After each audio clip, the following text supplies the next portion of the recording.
Shilparamam tourism culture department, government of Andhra Pradesh. దీని పరిస్థితి ఎలా ఉందో చూద్దాము. అప్పుడే రోడ్డు మీద ఎంక్రోచ్మెంట్, చిన్న బర్త్డే కలెక్షన్, వెడ్డింగ్ షెడ్ పడిపోయింది. దీని పొజిషన్ ఎలా ఉంది మీకు ఒకసారి నేను చూపిస్తాను. ఈ ఎన్నో కోట్లు ఖర్చు పెట్టి కట్టిన ప్రాజెక్ట్ ఇది. దీని పేరు గోపి గారు. మీరు గోపి గారు కదండి. శిల్పారామం బీచ్.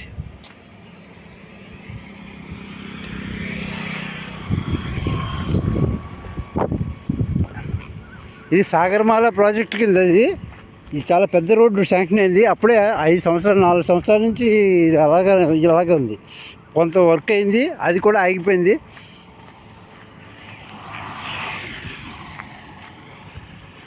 ఇది ఎన్నో కోట్లు ఖర్చు పెట్టి కట్టిన శిల్పారామం ప్రాజెక్టు మొత్తం. దీని పొజిషన్ ఎలా ఉంది.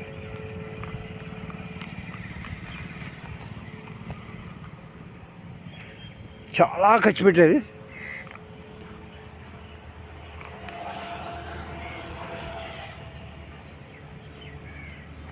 డెడ్ అయిపోయింది మొత్తం. ఇక క్యాబిన్ మొత్తం.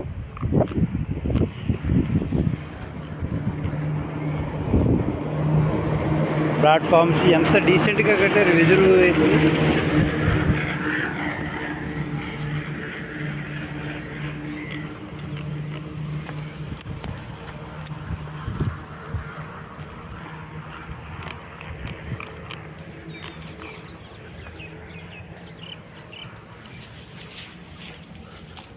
అంటే అసాంఘిక కార్యక్రమాలు చేసుకోవడానికి వీలుగా తయారు చేశారన్నమాట. ఇంకా ఇక్కడ దీనంతా ఇదిగో ఇలా బాటిల్స్ ఇవన్నీ. ఇది పరిస్థితి, శిల్పారామం యొక్క పరిస్థితి. ప్యానల్స్ అన్నీ ఇగో గ్రానైట్ ప్యానల్స్ అన్నీ పేడం పట్టుకుపోవడాలు అన్నీ అయిపోయినాయి. ఇదిగో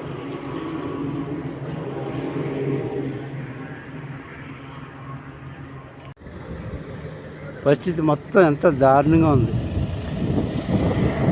ఏపీ టూరిజం శాఖ డాక్టర్ శ్రీ కందులు దుర్గేష్ గారు అండర్లో ఉంది ఇది. ఇప్పుడు ఆయన విజిట్కి వస్తున్నారంటే చుట్టూరు మంది మార్పులు చుట్టూరు చేరిపోయి ఇంకా కలవడానికి కూడా లేని పరిస్థితి అన్నమాట. అంటే సమస్యను వివరిద్దారని ఎవరిని అనుకున్నా కానీ ఆయన దగ్గరికి వెళ్ళలేని పరిస్థితి. అంటే ఆ మినిస్టరే కాదు, ఏ మినిస్టర్ వచ్చినా సరే సమస్యని వినే విధంగా ఉండదు. చుట్టూరు పార్టీ కోటరీ అంత జనాలు, కార్యకర్తలు, ఒక సమరమే. ఇదంతా కూడా వెళ్ళకోవాలి.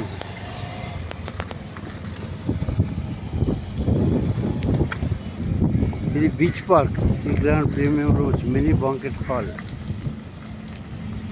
ఇది బీచ్ పార్కు. ఈ సరౌండింగ్ అంతా ఎలాగుంది. ఇదిగో ఈ పెట్రోల్ బంకు, రోడ్డు, నీరు. బీచ్ పార్క్ రోడ్డు మెయింటెనెన్స్ ఎంత దారుణంగా ఉంది.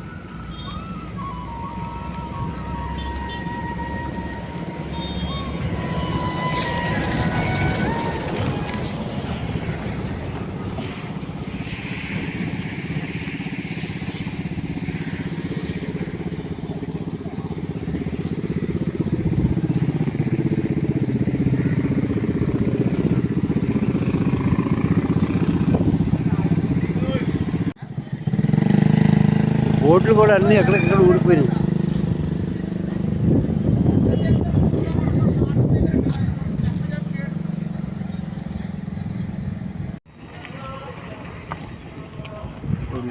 మనం బీచ్ పార్క్ వస్తున్నాం.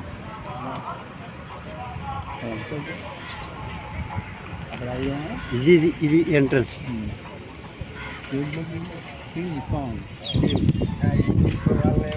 అసలు లేదు, అసలు మొత్తం పార్క్ అంతా కూడా డెడ్ పొజిషన్లో ఉంది. ఇవన్నీ కూడా చాలా దారుణంగా ఉన్నది. ఎన్నో కోట్లు ఖర్చు పెట్టిన ప్రాజెక్ట్. దీన్ని హైట్ చేయడానికి చాలా ఖర్చు ఉంటుంది.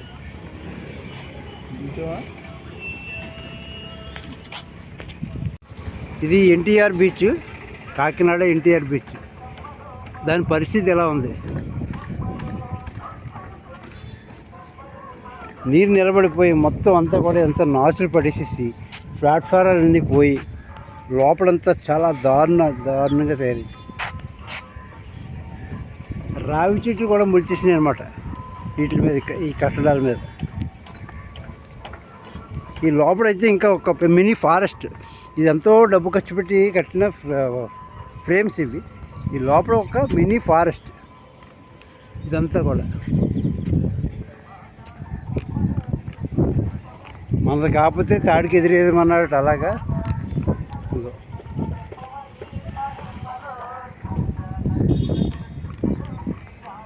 తెలుగు జాతి మనది, మేరా భారత్ మహాన్,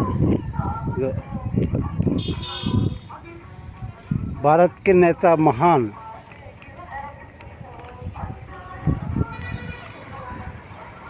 ఇంకా లోపలికి వెళ్ళి కొద్దాం, లోపల కూడా చూద్దాం. ఇది కాకినాడ బీచ్ రిసార్ట్స్. ఈ బీచ్ రిసార్ట్స్ లోపల ఉన్నటువంటి ఈ రిసార్ట్స్ ఇవన్నీ గతంలో ఇప్పటికి 1 year అయింది. టూరిజం మినిస్టర్ గారు కందులు దుర్గేష్ గారు విజిట్ చేయడం జరిగింది. ఆయన కూడా చాలామంది రావడం కూడా జరిగింది. ఆ రోజు నుంచి ఈ రోజు వరకు ఒక విజిట్ జరిగింది తప్పించి సిస్టమ్ అయితే ఇలాగే ఉంది, ఏమీ మార్పు లేదు. అయితే కొత్తగా ఎవరికో రత్నగిరి ఎవరో రిసార్ట్స్ వాళ్ళకి రెంట్కి ఇచ్చారు. వాళ్ళు మనిషికి 20 రూపాయలు, వెహికల్కి ఒక 20 రూపాయలు, ఇలా ఎంతమంది వస్తే 20 అమౌంట్ కలెక్ట్ చేసుకుంటున్నారో తప్పించి ఆ మ్యాన్ పవర్ సెక్యూరిటీని మెయింటైన్ చేస్తున్నారో తప్పించి ఇదంతా కూడా ఎక్కడిది అక్కడే ఉంది. గతంలో ఆయన చూసింది ఇదంతా ఇదిగో, ఇవన్నీ ఏం మార్పు లేదు ఎక్కడ కూడా.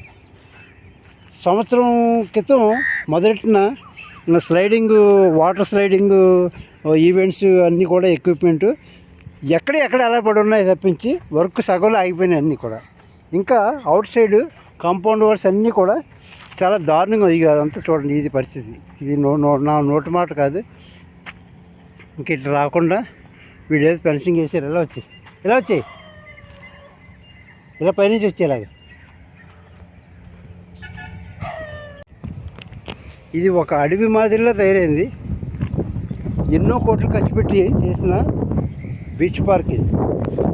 మరి విదేశాల్లో చిన్న కాలువలు కూడా ఒక టూరిజం కింద డెవలప్ చేస్తుంటే అండర్ టూరిజం ఉన్న ప్రాజెక్టులు డెడ్ చేసేసి వీళ్ళ క్వార్టరీలు, వీళ్ళకి మంది మార్పులు, వీళ్ళకి ఒక ఫెసిలిటీసు, ఇక హై సెక్యూరిటీ. వీళ్ళు మరి ఎవరన్నా ఉద్యోగం చేసుకోవడానికి వెళ్తే మరి ఆడ కూడా ఏ సెక్యూరిటీ, పోలీస్ సెక్యూరిటీ ఉండదు.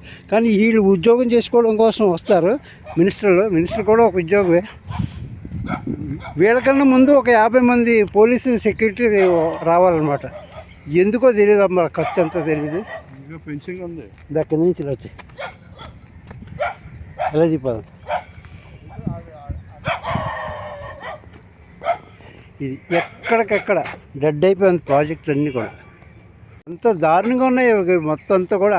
ఒక అడవి మాదిరిగా తయారైపోయినాయి. ఈ బిల్డింగ్, ఇలాంటి బిల్డింగ్లు కట్టాలంటే ఎన్ని కోట్లు ఖర్చు పెడితే కానీ వస్తాయి. ఈ ప్లాట్ఫామ్స్ కట్టారు, ప్లాట్ఫామ్స్ అన్నీ డెడ్ అయిపోయినాయి. ఇది ఒక పెద్ద బిల్డింగ్. మరి ఇలాంటి ఇన్ఫ్రాస్ట్రక్చర్ కట్టాలంటే ఎన్ని కోట్లు శాంక్షన్ చేయాలి.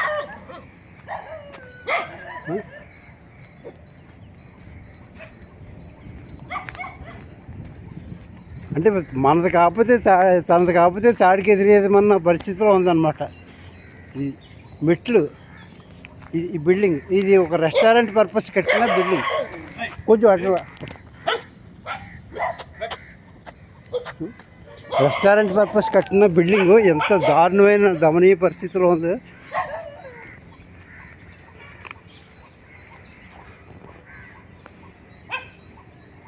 ఇది పరిస్థితి.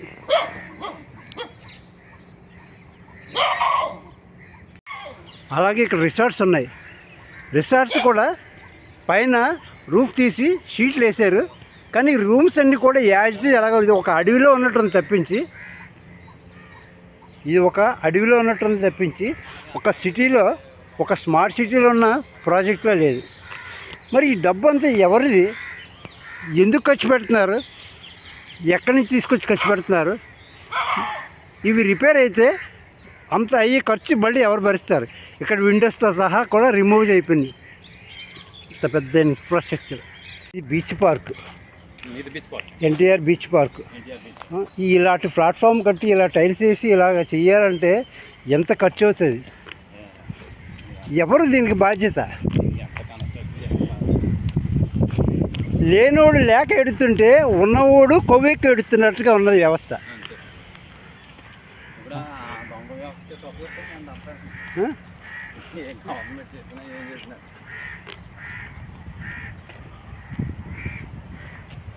ఇది రీసెంట్గా దీన్ని రెనోవేట్ చేయడం జరిగింది. ఇది దీంట్లోకి వస్తుంది, అది శిల్పారం శిల్పారామంలోకి వస్తుంది ఇది ప్రాజెక్ట్. ఇది రీసెంట్గా రెనోవేట్ చేశారు. ఇది ఇదంతా కూడా ప్లాట్ఫామ్ ఎన్నో, అదంతా మొక్కలండి. ఇదంతా మొక్కలు ఒక చాలా దారుణంగా ఒక ఫారెస్ట్ మాదిరిగా తయారైపోయింది. ఫుట్పాత్ ఆ సైడ్ మధ్యలో మొక్కలు అయ్యండి.